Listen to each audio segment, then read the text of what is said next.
याद रखिए, कुछ किताबें चखने के लिए होती है, कुछ किताबें चबाने के लिए होती है, और अंत में कुछ किताबें घोलकर पी जाने के लिए होती है।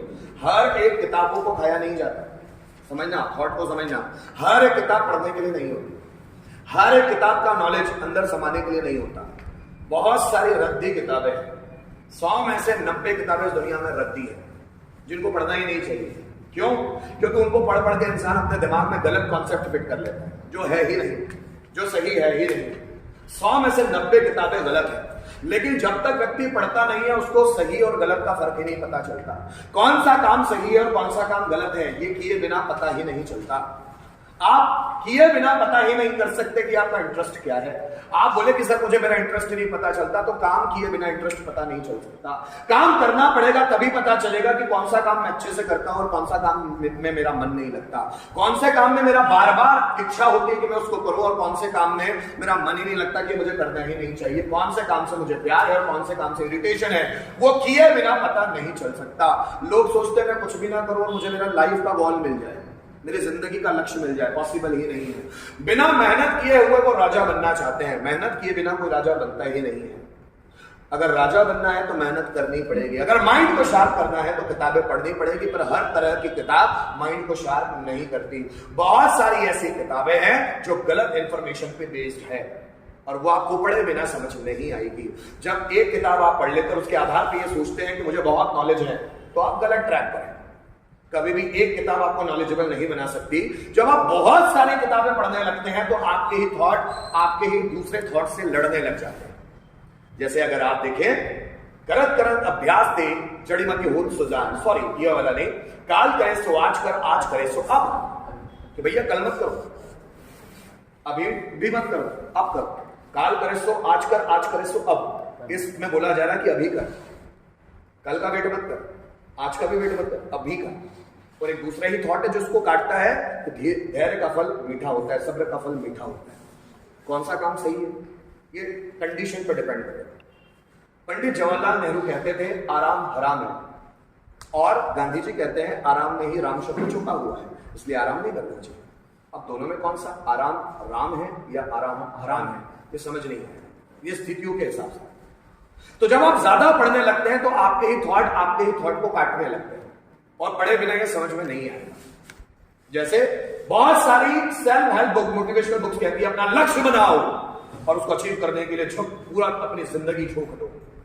और कृष्ण बोलते हैं लक्ष्य कभी बनाओ ही मत, इससे माइंड पर बोझ पड़ता है। जब भी आप लक्ष्य बनाओगे तो आप ज्यादा फ्रस्ट्रेट रहने लगोगे, ये कृष्ण कहते हैं। अब मैं सेल्फ हेल्प बुक की मानूं या कृष्ण की मानूं, तो ये परिस्थिति पे डिपेंड करेगा कि मुझे कौन से कामों के लिए लक्ष्य बनाना है और कौन से कामों के लिए लक्ष्य बनाना ही नहीं। ये समझ कब आती है? जब आप ज्यादा पढ़ लेते हैं, जब ज्यादा समझ लेते हैं तभी समझ आएगी, बिना पढ़े समझ नहीं आती।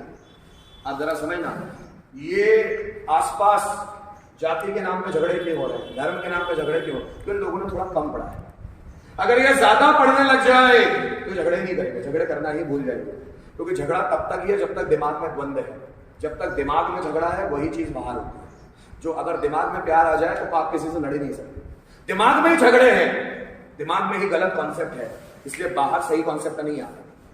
हिंदू बोलता है कि हम महान है, मुस्लिम बोलते हैं कि हम महान है, सिख बोलता है कि हम महान है, बौद्ध लोग बोलते हैं कि हम महान है। सब अपने आप को महान बता रहे हैं, लेकिन अगर वो एक दूसरे के धर्म ग्रंथ पढ़ना शुरू कर दे तो उनको समझ में आ जाएगा सब अच्छे हैं, कोई बुरा नहीं। जब हम अपने धर्म ग्रंथ पढ़ते हैं तो वही अच्छा लगेगा, दिखती बात। इसलिए मैं बोलता हूँ कभी कुरान भी पढ़ो, इसलिए कभी बाइबल भी पढ़ो, कभी गुरु ग्रंथ साहिब भी पढ़ो, कभी बुद्ध संहिता भी पढ़ो, कभी जैन संहिता भी पढ़ो, कभी जैनावस्था भी पढ़ो, कभी अष्टावक्र गीता भी पढ़ो। अलग अलग पढ़ने से समझ में आता है कि सही क्या है और गलत क्या है। अब एक बुक को पढ़ के थोड़ी ना बता सकते हैं कि यही सही है, आपको बहुत कुछ पढ़ना पड़ेगा और बहुत कुछ पढ़ने पर यह समझ में आता है कि यह सही है और यह गलत है। हो सकता है जब मैं जितना पढ़ते गया, अभी आप देखो अब तक मैंने बहुत सारी किताबें पढ़ना है और उसमें भी अभी जब मैं पढ़ता हूं कोई नया कॉन्सेप्ट आता है तो मुझे लगता है कि देखो झूठा कॉन्सेप्ट था अब तक मेरे दिमाग में, अभी भी लगता है वो झूठा कॉन्सेप्ट था कि अब तक तो मैं यही सोचता था, इस बुक में तो ये कितना क्लैरिफाई करके बताया गया है कि ये चीज तो गलत है। अब तक तो मैं इसी को सही समझ रहा था। बहुत सारे कॉन्सेप्ट मेरे भी टूटते, पर किसके टूटते हैं? जो सीखना चाहता है, जिसने अपने आप को दृढ़ बना लिया कि नहीं मैंने जो सीखा वही सही है, जो कोई और किताब में मैं मानूंगा ही नहीं, तो वो सीख नहीं पाएगा। दृढ़ सीखने के लिए दृढ़ तो बना जाता है लेकिन अकड़ू नहीं बना जाता। और किताबें बहुत सारी गलत इंफॉर्मेशन भी देती है, और अगर आपने पढ़ लिया तो उसी गलत इंफॉर्मेशन को आप सही मानकर बैठोगे और उसी से लोगों के लिए उसी से लड़ोगे भी। किताबें कभी भी बहस का तोड़ सिखाती है, बहस करना नहीं सिखाती। किताबें आपको नम्र बनाना सिखाती है, लड़ाकू बनाना नहीं। जब आप किताबें पढ़ना शुरू करते हैं तो आप नम्र भी बनते हैं, विद्रोही होते हैं, अपने कामों के लिए लड़ते हैं और किसी को हर्ट नहीं करते, हमेशा विनम्र रहते हैं। तो किताबों का काम है, लेकिन उससे पहले ये पता चलना चाहिए कि किताबें कौन सी ठीक है। किन किताबों को सिर्फ टेस्ट करना है, सिर्फ पढ़ लेना ऊपरी तौर पर, किन किताबों को थोड़ा सा चखना भी है, किन किताबों को अंदर घोल कर पीना है, ये किताबें पढ़कर ही समझ आएगा।